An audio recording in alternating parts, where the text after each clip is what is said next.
I get a phone call from my agent, and he's like, Gabe, check it out. CHP, California Highway Patrol, wants to hire you to do a show. I go, really? What does it pay? They want you to donate your time. I think I'm busy. They told me to let you know you have a warrant in the city of Fresno, California. I'm like, oh, they're good. So I did the show, and I'm gonna tell you guys right now. It was one of the scariest shows I ever did. A room full of nothing but cops. Everybody's drinking a lot. And I'm scared because if they get ghetto, who do I call? You know, I gotta go out in the parking lot and find some gang member. Hey, back me up. So the show went good. It went so good that they asked me to do another show in California, in San Diego, for the California Highway Patrol Border Division. And I tried to make up an excuse that my car wasn't working right. They said, no worries, we understand. They sent a patrol car to my house with a freaking uniformed officer. And I was like, oh my God.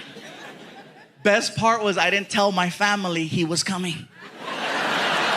Oh yeah, sometimes you have to create your own entertainment. It was hysterical. 5 o'clock rolled around. I'm like, he should be here any minute. Sure enough. Frankie, can you get the door, please? Okay, Gabriel. So he goes to the door, comes back, and he's got like, he's like, Gabriel, the police are here. Why are you whispering? Because something's gonna happen. When he said that, I'm like, oh, I gotta freaking let him have it now, right? I said, oh my God, Frankie, they found me. What do you mean, Gabriel? I gotta go, Frankie. I gotta go take care of your mom for me, okay? I love you. No! I gotta go, Frankie. And I saw the officer. I said, pretend you're arresting me. I want to freak out my kid. No problem. Turn around and put your hands behind your back. I can't reach. Just hold my hand. Walk me to the car. Just walk me to the car. Come on, just walk me to the car. He doesn't know the difference, dude. Just walk me to the freaking car. Come on. I get to the cop car. He throws me in the back seat, right, and slams the door. And I ask him, is it okay if I yell out the window to freak out my kid? You want to use the microphone? Yeah! Freaking. Here you go, sir. And he hands me the microphone, and I said, Frankie, this is the police. We have your father. We're coming back for you in 1 hour. Do your homework. 1 minute later, my girlfriend calls me. You're an ass! What's he doing? He's doing his homework. That's called parenting, baby.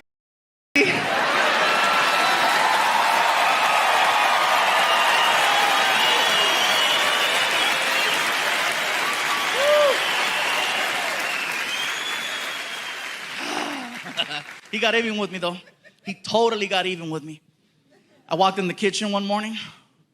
He's sitting there, and he looks at me, and he goes, Gabriel, I have a question for you. What's a hooker? What did you say? What's a hooker? Where did you hear that? I was watching HBO, and there was a commercial for a show called Hookers at the Point. It said, this Saturday at 11:30, check out all the hookers. What's that mean? Oh, that means we're going out Saturday. What's a hooker? Let it go, dude. Tell me. You don't need to know. Tell me. Frankie, that's for adults. You said it was an adult. I said you eat like an adult. And what you do in the bathroom, you are grown up, trust me, but you don't need to know what a hooker is. He throws a fit in the kitchen. Hooker, hooker, hooker, hooker. What are you doing? Hooker. He won't stop. I don't know what to do. So I snapped. Quit it! And he stopped. And apparently his mom heard that. And as soon as I yelled, oh my God, he went from being my son to my girlfriend's little cub once again.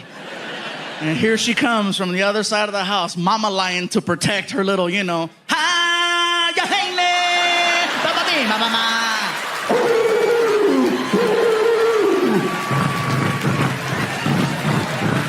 I can see her coming.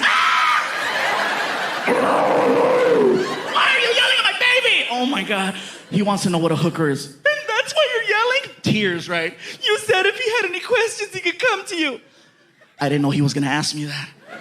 You said, don't worry, baby, I'm the man, I'll take care of it. Tell him. Are you serious? Tell him now. Frankie, you wanna know what a hooker is? Yeah. Those are your mom's friends.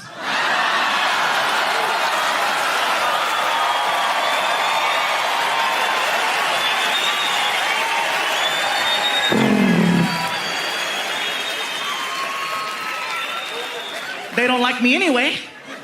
At least now when they come over the house, Frankie, who's at the door? Hookers are here. My buddies are like, what did he say? Happy birthday. Oh my God. I keep coming back to alcohol, huh? I keep having these issues with it, you know?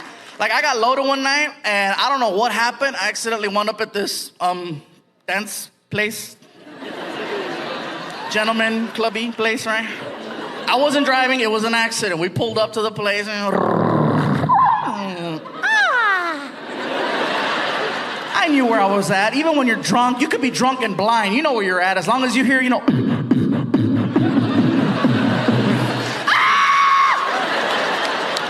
I walked in there and I got recognized by one of the dancers. And you gotta call them dancers or entertainers or they get mad at you. They'll get mad. I am not a stripper, okay? I am an entertainer. I'm like, no, I'm an entertainer. You're nasty.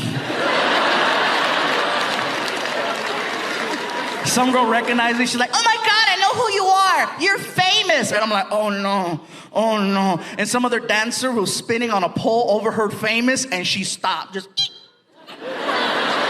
She walks over. Oh my God, you're famous? Can I have your autograph? I said, you don't even know me. I don't care. Sign it. Okay, relax. What's your name? Diamond. What's your last name? Rodriguez. To Diamond. With all my love and affection. Hurry up! I got mad, so I wrote George Lopez.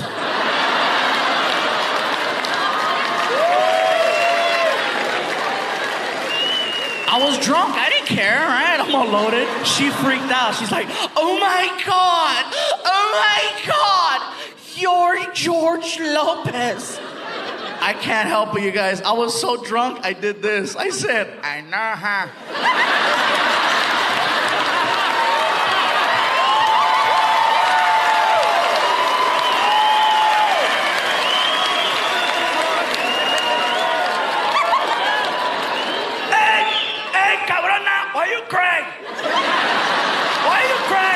Muy chingona, I cry.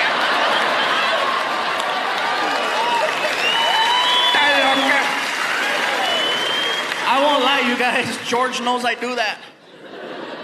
I don't think he likes it. I've done that to a couple of other people, you know. I did that to Paul Rodriguez, and Paul was cool. Paul was really cool about it. He was like, you know, hey, I heard there's a guy out there who knows how to talk like me. Is that you? I said, yeah, that's me. That's pretty good. I said, I know, huh? Hey, can you do Mencia? Da-da-da.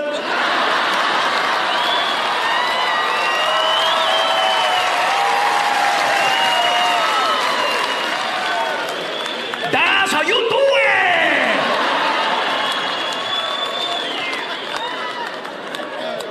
Now, Carlos knows I do that, and he gets mad at me because he goes, you gotta do it better. I told a story that went viral called the racist gift basket story. The story itself is about 15 minutes long, okay? I'm gonna give you the 3-minute version of that story so you understand what's going on. Basically, Martin and I are doing a show in Sacramento, California. We're driving from LA to Sacramento. We're passing through a small town called Fresno. As we're passing through Fresno, we reach out to the local promoter who does the shows there. We're good friends with him. And he tells us, you know, because we're trying to have lunch. And he goes, he's busy, but by the way, G. Reilly's in town. And we're like, oh shoot, our friend G. Reilly's in town. He's at the hotel. All right, he's at the hotel. We knew exactly where he was at. So I say, Martin, how about we go and visit G? Martin goes, let's stop by. I figured first, let's go pick up some soda, some drinks so we can surprise him. So we get to the market. As soon as we walk in the door, we see a whole pile of gift baskets. Martin goes, we should get him a gift basket. I said, Martin, G. Reilly doesn't like gift baskets, okay? He doesn't like the fancy wine and the fancy cheese and the sausage. He definitely hates crackers. You don't even know why that's so funny. But anyways, I said, how about this, Martin? He doesn't know we're coming. Let's have a little fun with him. How about we make him a racist gift basket? And Martin goes, what's that? I go, you know, Martin, a racist gift basket. A gift basket designed to have fun with whatever race you're trying to mess with. Now, in G's case, he's black. It was easy. Now, I say easy not to be an ass. I say easy because there's so many stereotypes attached to African Americans. So we have this empty gift basket. What did we put in it? Fried chicken, watermelon, Kool-Aid, grape soda, barbecued potato chips, sunflower seeds, an Ebony magazine, a Chris Rock DVD called Bigger and Blacker, Magnum condoms, Newport cigarettes, a rack of ribs, the recipe for cornbread. We put everything but a white girl with a big ass in the basket. We wrapped it up really nice. We put a big bow on it and we took it to the hotel. We had the girl at the front desk deliver it to his room. Martin and I are waiting in the hallway where he can't see us. So she knocks on the door. G. Reilly opens the door. She gives him the gift basket. He says thank you, closes the door. Martin and I run over to the door and we start listening to him opening up the gift basket. As he's opening it, he's getting excited.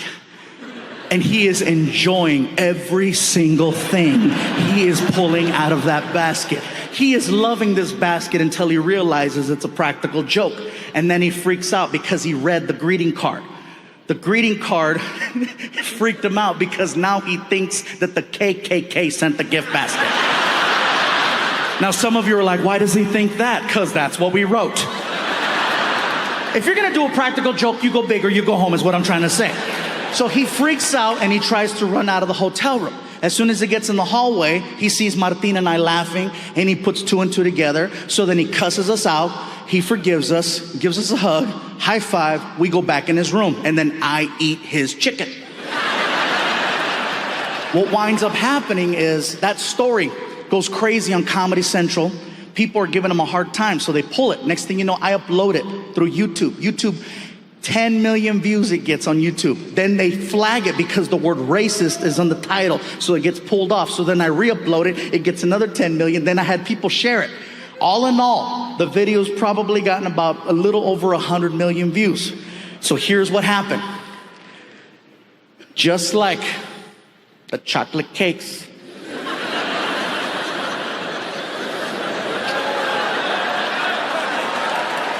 the diet soda, and the deodorant.